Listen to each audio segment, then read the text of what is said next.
நம்ம போனா என்ன நடக்குமோ அது வந்து நம்ம இல்லாம நடக்க வைக்கும்.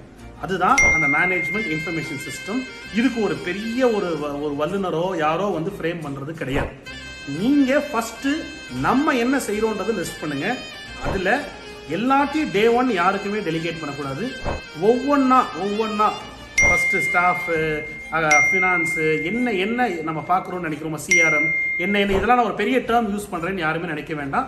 இது ஒரு கடை 2 ஸ்டாஃப் வச்சுக்கக்கூடிய ஒரு ஆளுக்காக இருந்தாலும் இந்த டேர்ம் வந்து அப்ளிகபிள் ஆகும். ஸோ ஹெச்ஆர்னு நம்ம பேசணும்னா நாளைக்கு ஏதோ ஒரு பெரிய பிஸ்னஸ் மேனுக்கு தான் ஹெச்ஆர்ன்ற வார்த்தை அப்படின்லாம் கிடையாது. ஸோ ஒரு சின்ன ஒரு பிஸ்னஸ் பண்ணாலுமே இது எல்லா டிபார்ட்மெண்ட்ஸும் நமக்குள்ளே இருக்குது. ஆனால் நம்ம பண்ணுற தப்பு என்னென்னா எல்லா டிபார்ட்மெண்ட்ஸும் ஒரே ஆள் பண்ணுவாங்க. நம்ம என்ன செய்யணும்னா இதை எல்லாத்தையும் கட் ஷார்ட் பண்ணி நம்மளுக்கு ரிப்போர்ட்டாக ஒரு மேனேஜ்மெண்ட் இன்ஃபர்மேஷன் சிஸ்டமாக நம்மளுக்கு வந்துருச்சுன்னா நம்ம வேலை என்னவா இருக்குன்னா காருக்கு வெறும் பிரேக் போடுறதும் ஸ்டியரிங்கை திருப்புற வேலை மட்டும் தான் நமக்கு இருக்கும்.